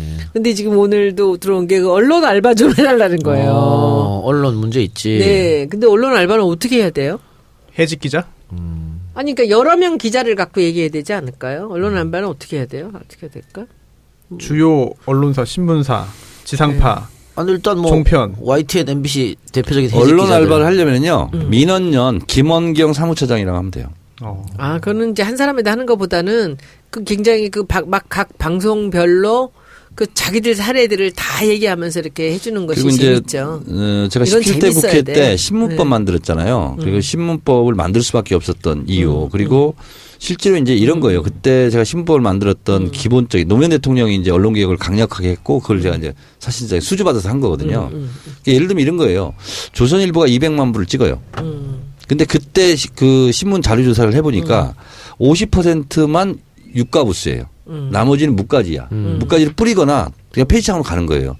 그런데도 100만 부가 그냥 버려지는데도 찍어요. 왜냐하면 광고료 때문에 그래요. 맞아요. 200만 부 보는 걸로 치고 광고료를 받아요. 그 조선일보가 지금 200만 부밖에 안 돼요. 그때는 그 정도 됐어요. 지금 더 줄었을걸요? 지금 더 줄었을 지금 거예요. 더 들었어요. 그렇기 때문에 그러니 팟캐스트가 얼마나 센 거예요? 안 되죠. 그러면 그러니까 신문을 버리면서까지 광고료 때문에 그게 더 그렇죠. 이익이니까. 그렇죠. 그래서 그때 이제 하려다 못한 거는 뭐냐면 소유 지분을 제한해야 된다. 신문사별로. 이렇게 해서 했는데, 종편도 그때 못 만들겠는데 그냥 만들어졌거든요. 그러니까 이제 영국, 프랑스, 독일 이런 데는 뭐냐면 어떤 신문도 20%를 독점하지 못합니다. 그러면 같이 갖고 있었던 방송국 중에 둘 중에 하나 선택을 해야 돼요. 하나를 폐지해야 돼요. 지금 ABC 협회가 있잖아요. 신문 발행부수 유가 유료부수 인증을 하는데 2017년에 올해 이제 2016년 자료가 나왔어요. 결과가 조선일보가 1위인데 125만 부입니다. 120만 부야. 네, 2위가 동아일보 72만 부, 중앙일보 71만 부, 근소하네요 차이가. 4위가 매경 55만 부, 한국경제 35만 부까지. 그러니까 이 얘기가 한 편당 350만, 400만 다운로드 나왔으니까 게임 자체가 안 되는 거지. 지금 수다맨들도 지금 그 200만 넘지 않아요? 안 넘어요. 수다면 지금 한 160만, 170만 그래요. 우리 알바는? 우리는 좀 100만 좀 되죠. 그래요. 뭐 검찰 알바는 또 많이 찍는다며. 그래도 우리랑 100만? 비슷해요. 예, 100만 정도. 100만 계속. 네. 모든 에피소드당 다 지금 그렇습니다. 100만을 예, 찍는 거. 이거 예. 이동영의 힘이죠. 에이, 또 왜 그래요? 일단은 기본적으로 진행을 아, 합니다. 당연하죠. 그래서 언론 알바를 하려면 있잖아요. 예를 들면 이런 거예요. 기가 막힌 일 말씀드릴까요? 조선일보 제호 위에 창간일이 써 있습니다. 1920년이라고 써 있어요. 그게 가짜입니다. 조선일보 처음 만든 조선일보는 박헌영 계열, 사회주의 계열들이 만들었어요. 그러다가 일장기 말소 사건 있잖아요. 그걸 폐간이 됩니다. 근데 그 방응모 있잖아요. 그분이 금광업을 해요. 그러니까 진립하라는 거죠. 돈을 많이 벌어요. 그때도 똑같아요. 돈 많이 버는데 뭐 하나 신문사 만들지 않을까? 그랬더니 유명한 신문이 조선일보야. 그래서 그냥 조선일보를 했을 뿐이에요. 다른 신문사라는 다른 얘기네요. 신문사예요. 상표 등록이 틀려요. 근데 자기 창간일을 자기가 만들지도 않은 신문 창간일 조선일보. 알았어요. 이제 1920년 우리 쓰는 거예요. 언론 알바를 이걸 글쎄 하자고 지금 옆에서 계속 그러는데 하여튼 해볼게요. 그래서 제가 지금 이 경제 알바 히트하고 나서 지금 검찰 알바 히트를 하니까 알바 시리즈를 하자면서 저보고 알바 천국이라고 지금. 알바 천국. 그래서 한번 해볼게요. 지금 사실은 그 가장 큰 문제가 MBC, KBS 아닙니까? 네. 근데 MBC, KBS는 그 사장이 나갈 생각이 없는 것 같더라고요. 강제로 내보낼 방법이 없잖아요. 그래서 제가 추천을 왜요? 한다면 방법은 없어요. 나는. 손혜원 의원님 추천한다면 최민희 의원 있잖아요. 최민희 의원 민원연 사무총장을 오래 했습니다. 그리고 언론 문제에 대해서 가장 전문가예요. 근데 지금 YTN 같은 경우에는 스스로 사장이 물러났고 그런데 MBC, 네. KBS 저렇게 나갈 생각이 노정면 없어서. 사장 됩니까? 그거는 후보 4명 중에 한 명 아닌가요 예, 지금? 예. 그런데 보면 거기가 후보 추천 이렇게 사장을 선정하는 사람들 보면 노조에서 한 명이 나가고요. 또 시청자 대표로 네. 한 명이 나오고 또 이제 대주주가 주주. 나오거든요. 최강욱 변호사가 그 중에 한 명. 네. 또 대주주 보면 다 이제 뭐 이렇게 정부 쪽이랑 연관이 돼 있으니까 뭐 누가 될지 모르지만 지켜봐야죠 뭐. 예. 난 노정면 한 표 밀겠어. 표가 있다면. 표가 없잖아요. 근데. 표가 없었는데. 근데 제가 이제 요새 보니까 저는 이제 처음에는 종편도 좀 나가고 그랬었거든요. 인터뷰도 좀 하고. 근데 저는 일치 안 하거든요, 지금은. 그리고 이 팟캐스트도 사실은 정청래 의원이 저를 끌고 팟파이스 갈 때나 가지. 근데 제가 안 하고서 이제 집중을 이쪽으로 하고 있었는데, 제가 페이스북에 글을 쓰면은 이제 기사가 되잖아요. 우리 보좌관이 그러더라고요. 김성현 보좌관이. 이제 모든 보좌관들이 자기 국회의원을 언론에다 실어주는 게 그 첫 번째 목표라며요. 그렇게 하는데 이제 저보고 맨날 그래요. 의원님은 언론사 하나를 갖고 있는 거나 다름없다고 하고 싶은 얘기를 하시라고 이렇게 얘기를 하는데 아마 우리 김성현 보좌관은 정청래 의원을 모셨잖아요. 그러니까 언론에 주목을 많이 받던 분 하다가 하는 것 같은데 우리가 이때쯤에 이제 정권 바꿔놓고 지금쯤에 좀 이제 목소리가 큰 그런 국회의원들이 도대체 어떤 일을 어떤 식으로 해서 이 여론을 끌고 가야 되는지도 굉장히 중요한 일인 것 같아요. 여태 좀 있다 오늘 너무 화가 나갖고 제가 페이스북에 한두 개를 또 올리면서 있는데 이게 우리 당이 지금 조금 세게 나가야 되는 건 아니에요? 지금 추미애 대표부터 시작해서 세게 나오고 있는 것 같은데. 예. 제가 지난번에 카메라를 앞에 찍었다가 난리가 났잖아요. 또 며칠 동안. 근데 이 사람들이 피켓 들고 또 서 있으면 또 찍어야 될까? 어떨까? 손소 변호사님 어떡할까? 계속 찍으세요. 장애 투쟁할 것 같아요? 못하죠. 왜? 그걸 보고 자살행위라고 그래요. 예. 왜요? 국민 지지가 대통령이 이렇게 높고 그런데 장외투쟁이라는 것은 국회에서는 소수지만 우리가 밖으로 나가면 국민들의 지지가 있고 국민과 어깨 걸고 싸우겠다 이런 거거든요. 명분이 있어야지, 어깨 걸 명분이. 국민이 없잖아요 지금. 근데 왜 장애투쟁 얘기를 해? 머리도 깎는 데잖아. 제발 좀 깎아봤으면 좋겠어. 그러니까. 예. 머리도 깎아본 사람이라 깎지. 그때 단식하는 거 봐, 이정현. 그따위로 단식할 걸 뭐하러 해. 단식은 24일간은 해야 됩니다. 그러니까 그러면 장애투쟁은 말로만 저러는 거예요. 장애투쟁 한다고 뭐가 되나? 안 되죠. 그냥 제가 봤을 때는 뻥카 같아요. 뻥카. 예. 그래. 뻥카. 알겠습니다. 자, 그럼 이걸로 남이 마치죠. 했던 건 다 해보려고 그러는 거지, 지금. 그 야당 야당이 연습, 했던 거. 야당 연습. 예. 네. 근데 저 어떻게 의원님 이 작가님 어떻게 예, 만약에 이 사람들 피켓 들으면 다시 페이스북 라이브 해 말아. 하세요. 하세요. 하지 마세요. 해. 왜? 괜찮아. 해. 하면 또 종편 가서 나 같이 씹어야 되잖아. 아니 뭐 어때? 그거 하는 것도 정치인의 자유고 그거 찍는 것도 정치인의 자유지. 그렇죠. 그건 뭐 문제야. 그럼 여러분들이 뭐 취지에 공감하고 좋은데 예. 제가 상처입을까봐 그러지. 제가 좋아하는 소녀님이 또 안 좋은 소리 얘기거리. 듣는 게 싫어서. 근데 안 좋은 소리 들어서 아니 지금 죽진 않잖아. 손씨 같은 손씨라서 혈연 관계상 지금 뭐 사적인 정으로 흐르는 거야? 아니 네. 여러분들이 이 방송 들으시고 저한테 코멘트 좀 해주세요. 아니, 우리 지지자들은 시원해 할 거예요. 하세요. 시원해 하는데 사실은 제가 그걸 하는 걸 우리 당에서조차도 그렇게 달갑게 여기지는 않는 것 같아요. 그래요? 아니 다른 것도 달갑게 여기지 않는 것 같더라고. 그냥 계속 하세요 그냥. 해요. 네. 이런 국회의원도 있고 저런 국회의원도 그렇지. 있는 거지. 300명 국회의원 다. 상처받아. 아니 손혜원 같은 국회의원이 한 명 있어야 되는 거지. 그렇죠. 네. 그렇죠. 네. 그 제가 정청래 의원 막말을 한다고 막 그랬을 때 네. 제가 YTN 가서 네. 해줬습니다. 뭐라고? 이런 국회의원도 있고 저런 국회의원도 있는 거지요라고. 잘했어요. 잘했죠? 네. 공갈이요? 통과해. 그리고 이제 제가 제가 국회의원 생활하면서 그렇습니다. 눈치 보는 사람들이 너무 많은 거예요. 아, 국회의원 눈치가 안 돼요. 근데 이제 제가 눈치를 안 보니까 이제 다른 사람들이 뒤에서 수근수근들 떠드는데 무슨 소리 하는지 다 알아 내가. 근데 나는 믿는 사람들이 있잖아. 내 주변에 저한테 이 성원을 보내주는 사람들이 한 부대가 있잖아요. 그러니까 저는 저같이 여론을 보는 사람이 없어요. 저는 이 사람들의 반응을 다 보잖아요. 근데 여론을 잡지도 못하고 사람들의 그 의견을 모으지도 못하는 사람들이 남들이 이렇게 인기를 얻고 이러면 이제 뒤에서 그걸 평안하는 그러니까 거야. 소신대로 하시기 바랍니다. 예. 한번 해볼게요. 예. 자, 그러면 또 하라고? 예. 아, 손수원 변호사님 하지 마라. 아유 힘들어져. 뭘 힘들어. 정치는 원래 힘든 거요. 그래요? 근데 하다가 안 하는 것도 좀 이상하지 않을까요? 이상해. 제 마음이 아픕니다. 근데 아니, 요거 얻어먹는 연습 많이 하셨잖아요. 난 요건 뭐 별로 괜찮아. 그래, 괜찮아. 알았어요. 속으로는 또 눈물 흘려요. 또 나는 안 그래. 진짜. 그러면 손수 변호사가 눈물을 흘릴 것 같아. 그러면 있잖아요. 이번은 김성희 보좌관한테 한번 물어보세요. 김성애 보좌관은 네. 이제 하지 말라고 비껴놨어 나를. 의원님이 원하시면 하세요. 말 안 듣는 국회의원으로. 그런데 아니 때 이러지. 그럼 니들이 찍어. 근데 보좌관이 이걸 어떻게 찍습니까? 그럼 기자들도 찍으라 그래. 네. 못 찍어요 아무도. 못 찍죠, 국회라니. 근데 기자들 보라고 찍으라고 그거 하는 거 아니에요? 기자들은 찍잖아. 기자들한테 찍으라고 있는 안 거잖아요. 찍어. 기자들은 멀리서 이렇게 찍지. 근데 저는 그거 앞에 왜 가서 하고 이렇게 있는 거야, 찍었잖아. 그러면? 근데 기자들은 자기들이 원하는 기사를 내고 싶어하지 그들의 라이브를 그들을 보여주지 않아요. 근데 저는 잘 찍어달라고 있으니까 찍어준 거지. 그리고 라이브가 몇십만이 보니까. 응? 아니, 그리고 스트라이크 하는 거나 투쟁하는 거는 남들한테 알리려고 그런 거잖아. 시위라는 게 뭐가 뭐예요? 문제야? 보이려고 하는 거예요. 그치. 시위가. 그럼 제가 더 많이 보여주는 거는 맞다고 그렇지. 하는 거지. 협조하는 거지. 그런데 아마 안 나갈 거예요, 그 사람들. 길거리로 안 나갈 겁니다. 예. 길거리 아니라 로텐도울에서 맨날 피켓 들고 서 있거든요. 그래요? 그래요. 알겠습니다.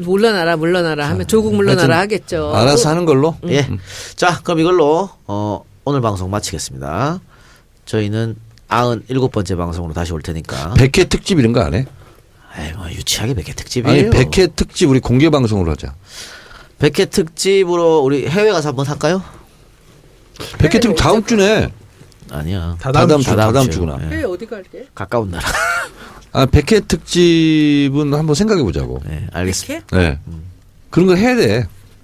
그래요. 어디서 할까? 여기 아니 그 100회 특집 전에 풍무양고기 가는 거랑 손 의원님 그 댁에서 한번 식사하는 거랑 우리 집이 또 아 제가 정할게요. 제가 이제 알았어, 끝나고 알았어. 예. 참 자. 100회 우리끼리만 하기는 뭐 하잖아. 그냥 97회 방송에서 찾아뵙도록 하겠습니다. 오늘 100회 특집 할까요? 아니 그건 생각해 보겠습니다. 어떻게 할까요? 작가님이 하셔야지. 그러니까 제가 한번 연구해 그럼 보겠습니다. 우리 저기 수다맨들하고 다 같이 한번 해볼까? 이렇게 100회 자기들이 축하를 한번 오라 그래. 알았어요. 예. 100회 합시다. 네네. 건수는 자꾸 감사합니다. 만들면 살아야 돼. 다음 주에 뵙겠습니다. 고맙습니다. 네, 감사합니다. If I could change the world.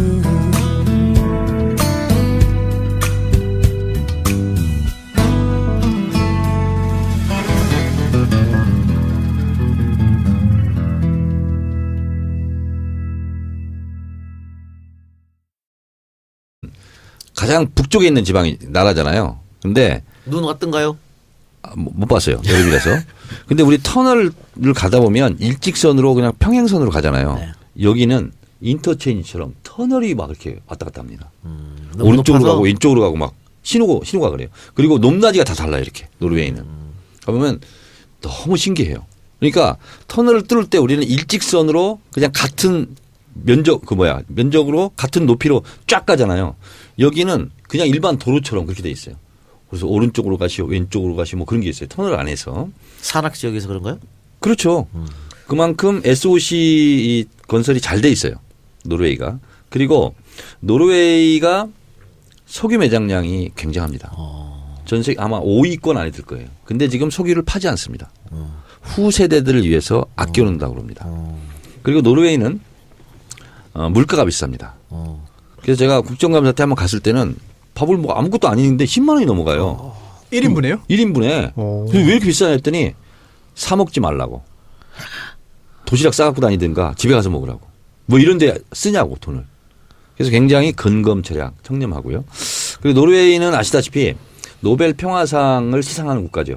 근데 정확하게 알려져 있지는 않습니다. 노벨 평화상만 노르웨이에서 시상을 하는 것은 알려져 있지는 않은데 일설에 두 가지 학설인데 노벨이 실제로 스웨덴이 나치가 침공할 때 스웨덴이 길을 내줘 가지고 노르웨이를 침공하겠다. 그래서 그 미안함이 하나 있다. 그래서 평화상은 노르웨이에서 해라. 이런 학설이 하나 있고 또 하나는 노르웨이 문학에 대해서 심취해 가지고 노벨이 그래서 노르웨이를 사랑한 나머지 노르웨이에서 평화상은 시상하도록 하라. 이런 학설이 있는데 어쨌든 노르웨이 노벨 평화센터에 가면 지금까지 역대 노벨 평화상을 수상했던 분들이 쭉 있는데 거기서 김대중 대통령이 이 작가가 거기 가서 보면 울 것 같아. 울 것 같네요. 아주 그냥 자랑스럽게. 어머님도 울지 않았어요? 울지 않았어요. 저는 울지 않아요 요즘. 네, 많이 참아요. 그렇고요. 노르웨이가 그런 특징이 있고요. 아, 이거 노르웨이, 스웨덴, 핀란드, 덴마크 다 다닥다닥 붙어 있네요. 그렇죠. 거기 스웨덴에서 그 버스 타고 넘어갔어요? 스웨덴에서요? 노르웨이까지. 어디까지요? 노르웨이까지. 아니요. 못 탔어. 비행기 타고 다녔어요. 아, 비행기 타고. 스웨덴에서 노르웨이를 비행기를 탔어요? 네. 짧은 거리인데? 네. 1시간. 제주도까지 가는 것처럼. 그 가는 길에 올라가는 산 넘어가면 거기 눈 보면서 네. 피오르드 만나는데 그 길이 너무 아름다워요. 그렇습니다. 근데 피오르드는 못 갔어요. 근데 스웨덴 저희가 의회에 방문했는데 스웨덴 국회의원 월급이 얼마냐? 제가 물어봤어요. 근데 800만 원 정도 받는다고 하더군요. 똑같네 우리하고. 그리고 384명인가 6명인가 있는데 인구 1000만입니다. 스웨덴.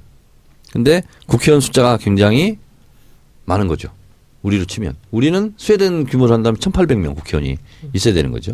아, 스웨덴이 1000만 명이라고요? 스웨덴 인구가 1000만 명. 예. 1000만 명인데 384명인가 이렇게 되니까 국회의원 수는 상당히 많은데 놀라운 것은 보좌관이 한 명도 없어요. 아, 본인이다. 네, 그리고 5평짜리 의원회관 있는데 무슨 학구방 같은 데서 혼자 노트북하고 뭐 이게 있더라고요. 근데 저는 그 국회의원한테 그랬어요. 아니, 일을 하려면 뭐 국회의원이 뭐 커피 끓이고 뭐 복사하고 이런 게 사실상 뭐 그게 좋아 보이기도 하지만 실제로 일의 효율성이 떨어지지 않냐. 그래서 한국에는 인턴까지 10명 보좌진이 있다 그랬더니 놀라더라고요. 그러면서 이분이 뭐라고 물어보냐면 어떤 일 시켜요? 이렇게 물어보더라고요. 그래서 상당히 그것은 의원 숫자를 가지고 이것이 많다 적다 할 일은 아니다. 이런 거고요. 핀란드에 갔을 때는 미녀들의 수다 따루씨가 따로 와가지고 여기서 같이 핀란드 교육 문제 이런 거 이제 쭉 했는데 스웨덴인가요? 그거 하고 있더라고요. 2,000명에게 무조건 실업수당을 줘요. 그리고 어디다 쓰나 이거 지금 조사하고 있대요. 그래서 나중에 정책을 세울 때. 그러니까 돈을 그냥 주는 거야. 2,000명을 무작위로 추출해가지고. 그래서 스웨덴, 핀란드 이쪽 덴마크 가보니까 어떻게 하면 좀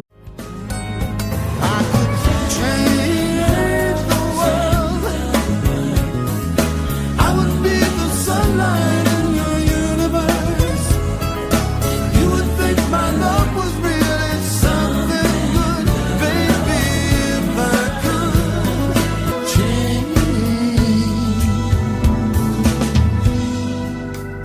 세상을 바꾸는 정치수다 팟캐스트 정치 알아바꾼다 96번째 방송 시작하겠습니다. 오늘 방송은 정청래의 키워드 분석을 중심으로 진행하겠습니다. 자, 정청래 키워드 분석 95회 예고인대로 문정인 또 하나 뭐였죠? 북유럽 뭐부터 하실래요? 문정인 스타트!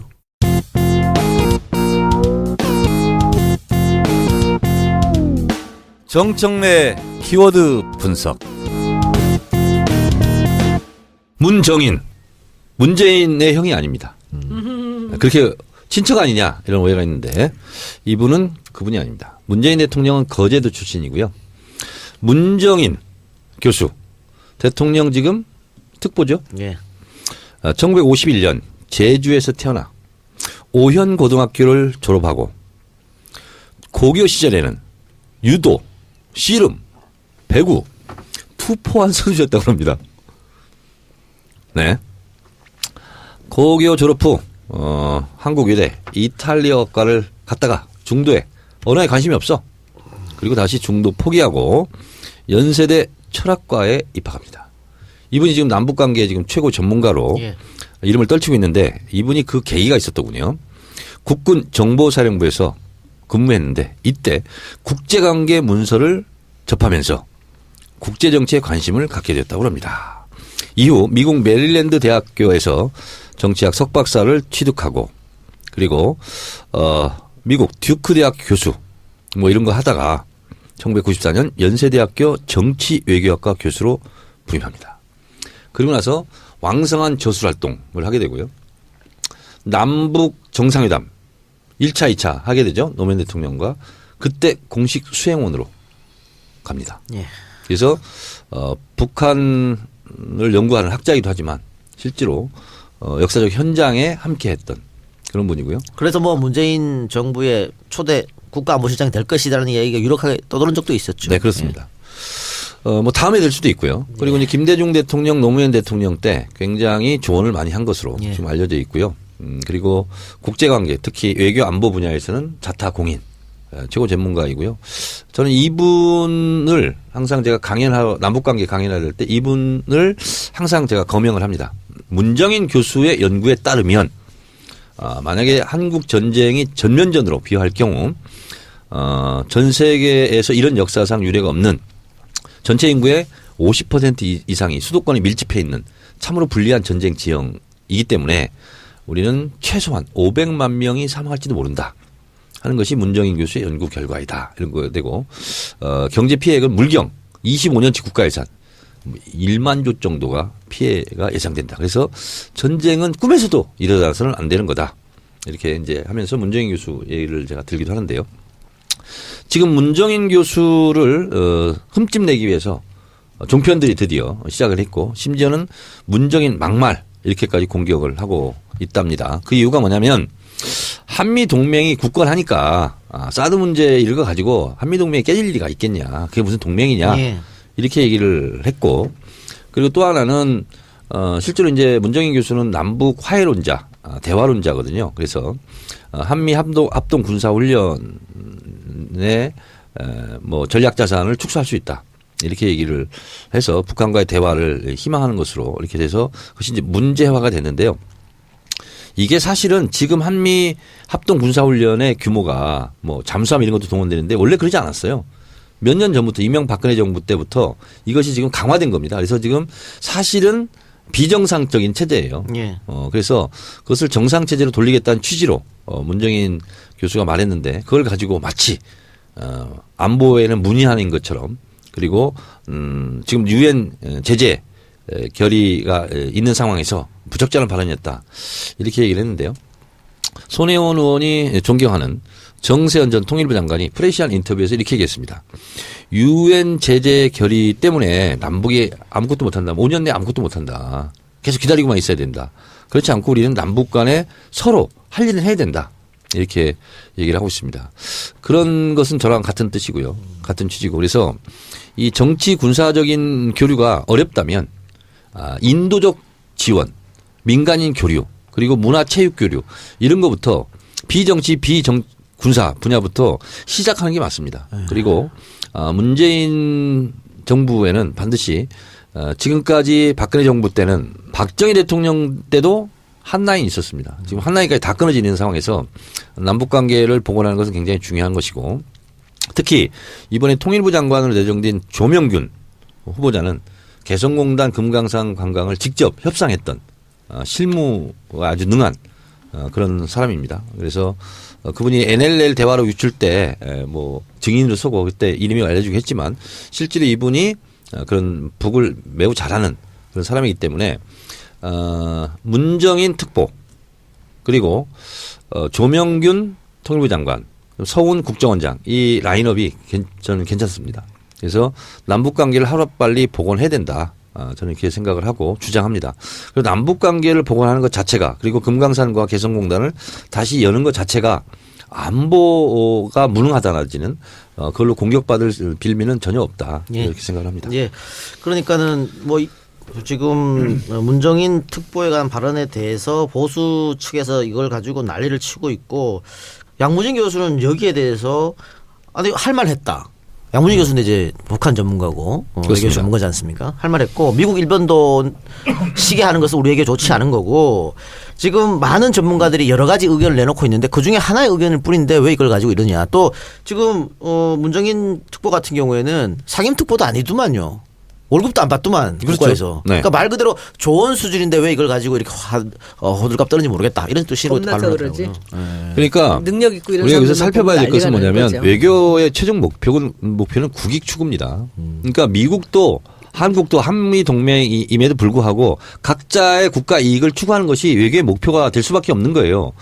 그리고 사드 환경 영향 평가는 너무나 당연한 거고 미국도 자기 본토인 아니 괌에 그 사드 배치할 때 몇 년간 환경 영향 평가하고 했다는 거예요. 그래서 미국은 국내법을 지켜야 되고 우리는 국내법을 안 지켜야 된다? 이거야말로 사대주의죠.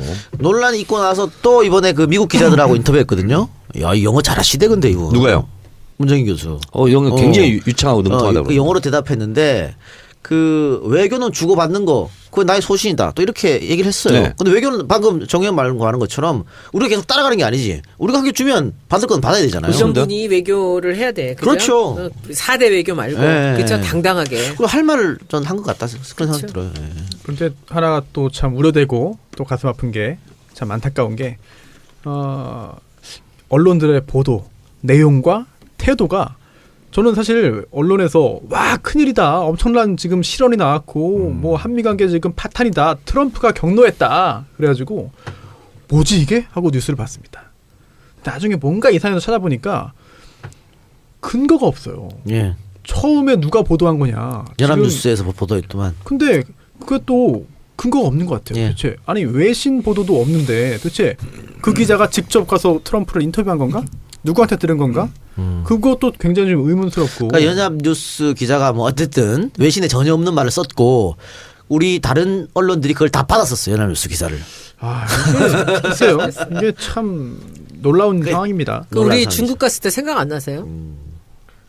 우리 중국 그 초선 의원들 여름 휴가 간다고 해서 이제 1년 됐네. 중국 갔을 때 완전 나라가 뒤집어졌잖아요. 문익환 목사님 북한 갔을 때보다 더 했다는 거 아닙니까 그때. 무슨 어떻게 그렇게 일사불란하게 움직일까요? 언론과 정부와. 근데 전 뭐 이런 문제는 뭐 문재인 대통령이 미국 방문해서 정상회담 하면 무슨 싹 사그러들 거라고 봅니다. 예. 또 일각의 이런 이야기는 어떻습니까? 이번에 그 문정인 특보가 가서 자신의 개인적인 의견이라고 하고 밝혔습니다만 이게 사실은 굉장히 치밀하게 계산된 거다.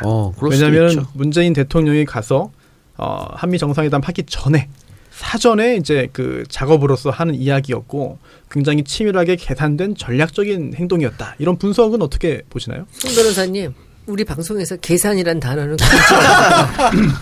금지어야. 하지 마요. 앞으로 계산이란 말 쓰지 말고요. 소리만 들으면. 중국말로 해주세요. 지수환. 네? 지수환. 계산을 중국말로 지수환 그러거든요. 지수환으로 고쳐주시고요. 지수한 제 친구 중에 저는 있는 치밀하게 계산을 했든, 계산 죄송합니다. 치밀하게 지수환 했든, 아니면 안 했든 간에 관계없이, 사전 정지 효과는 있어요. 그리고 어쨌든 문정인 특보 비중 있는 인사가 와서 실제로 국내법이 중요하다. 우리가 하려면 몇 년 기다려야 된다. 우리도 환경영향 평가 해야 되는 거 아니냐 하는 것에 대해서 노티스를 시킨 것은 효과가 있는 것 같아요. 그래서 처음부터 문재인 대통령이 그 말을 하지 않아도 한국 정부가 그런 입장이겠다 하는 것을 그쪽에 먼저 이렇게 알려준 것은 효과가 있었다라고 저는 생각을 하고요. 당연히 저는 사드 환경 영향 평가에 대해서는 미국 트럼프 대통령도 당연히 그렇게 해야죠. 라고 저는 분명히 나올 것이다. 이렇게 보고요. 미국이라는 나라가 트럼프가 무슨 뭐 좀 이상한 사람처럼 보이지만 나름대로 국가가 움직이는 작동 논리 시스템이 있거든요. 그래서 그것은 밑에서부터 실무자부터 올라오기 때문에 그런 부분은 충분한 양해의 사항일 것이다. 그거 가지고 충돌이 벌어지지 않을 거다. 그래서 그걸 막 경악스럽게 보도했던 종합 편성 채널 뻘쭘해질 것이다. 그렇게 생각합니다. 그 양무진 교수뿐만이 아니고 세종연구소 홍현익 위원도 아무런 문제가 없다. 누구요? 홍현익 수석연구원. 훌륭한 사람이죠. 예. 그건. 그 호들갑은 멈춰야 된다 이렇게 또 발언했고요. 근데 지금 원비어 사태 때문에 더 이 발언이 좀 조명이 되는 것 같은데. 윈비어. 예, 문정인 교수의 발언이. 그런데 그 보면은 미국은 북한과 이 윈비어 사태를 해결하기 위해서 물밑 접촉을 벌써 오래전 동안 하고 있다고 월스트리트 저널에서 썼더만요.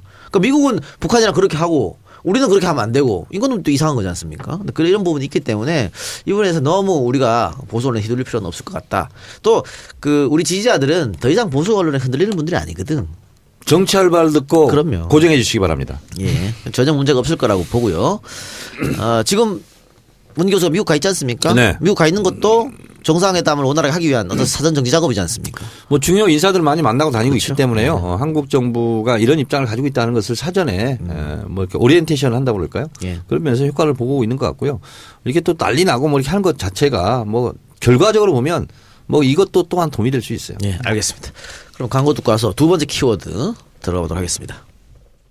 네, 그 신규 광고가 왔는데 정말 좋은 제품임에도 불구하고 홍보가 안 돼서 좀 안 팔린 것 같아요. 근데 이거 보니까 피부 친화적 제품으로서 나쁜 거 10가지를 뺐다 그러네요. 미네랄 오일, 동물성 오일, 인공향료, 메칠 파라벤, 프로실 파라벤, 벤조베논, 에탄올 합성 착색료, 에칠라파펜, 브랄라파펜, 파라벤.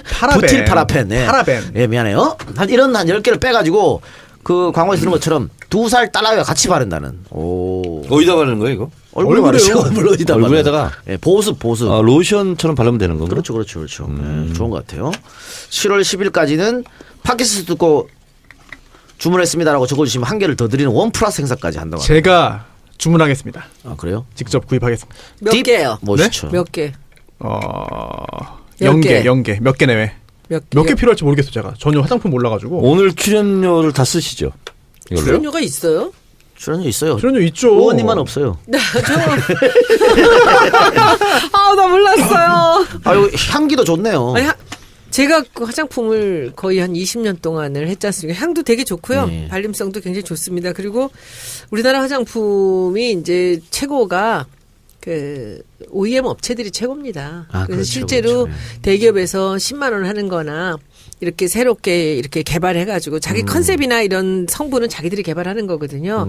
하는 거랑 화장품에 큰 차이 없습니다. 저는 화장품 굉장히 오랫동안 뭐 여러 가지 브랜드들 만들었지만은 그 화장품에서 그렇게 큰 차이가 나는가라는 것에 대해서 약간은 좀 저는 회의적으로 생각하는데 일단은 스킨코치. 예. 미백과 주름 개선 이중 기능성 이 화장품인데 5가지를 다 보고 있는데 보습, 탄력, 예.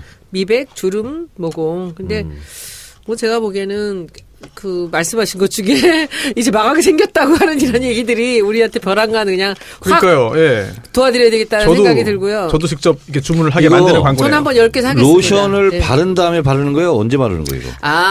로션 바른 다음에 바르는 건데 남자들은 화장품 잘 안 쓰잖아요. 그냥 바르야 그러니까 돼요. 그냥 세수하고. 밤에만 잘 때. 밤에 자기 밤에만. 전에만 그냥 조금 세수하고. 여유 있게 세수하고 세수하고 발라야죠. 그래서 여유 있게 그냥 처덕처덕 좀 바르고 주무시면 얼굴에 되게 좋아요. 근데 제가 오늘부터 한번 써볼게요. 그리고 저는 일단은 그렇지 않아도 주변 사람들 많이 좀 이게 뭐 줄 사람들도 있고 그러니까 저는 근데 이런 거 하면 10개 살게요. 효과는 있더라고. 뭐 하얀 헝겊 같은 걸로 얼굴에 이렇게 뭐 해줬어요. 우리 집사람이. 팩. 그 팩이라고 그래. 팩인가? 하얀 헝겊이 아니고 되게 부직포고.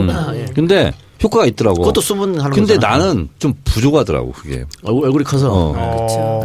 그래서- 대자로 주문하시면 되는데. 그래서 뭐 턱으로 내리면 이마가 이렇게 아니야 내려오고. 그렇게 저기 손소 변호사님이 옆에가 남아가지고 귀까지 가요. 한테.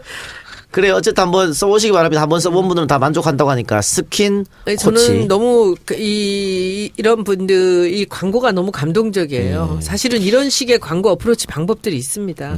제가 이걸 직접 바르겠습니다. 네. 바르고 네. 판도라에서 확인해 주세요. 제 피부를. 정말. 의원님은 썬블럭이나 좀 하고 다니세요. 네, 알겠습니다. 반일할 때. 네이버에서 스킨 코치 OD 수분 크림을 검색하시고요. 나중에 저 한번 봬요. 예. 사장님 한번. 예, 그리고 이어들은 광고는 대구에 있는 LED 조명 가게 더문 조명입니다. 그때 한번 했죠? 했죠. 예. 네. 가게 이름이 더문입니다. 전기공사, 전기재료, 도소매도 함께 하고 있다고 하네요. 제품 또 공사 AS까지 책임진다고 합니다. 홈페이지는 네이버에서 더문 조명을 검색하시고요. 정치 알바 청취자분들이 오시면 시공비를 무료로 받지 않는다고 합니다. 010-5833-6883 5833-6883 예. 진짜 우리나라의 그 소상공인 그리고 자영업자분들 대단하시고 저도 역시 뭐 직원 뭐 5명도 안 되는 4명과 같이 일하고 있는데 자영업으로 이렇게 열심히 하시고 정말 진취적으로 하시는 분들 정말 대단한 분들이거든요. 제가 이분은 어떻게 될지 모르겠습면 EJ 하면서 문 닫은 공장을 여러 군데 다시 돌리게 만들었습니다.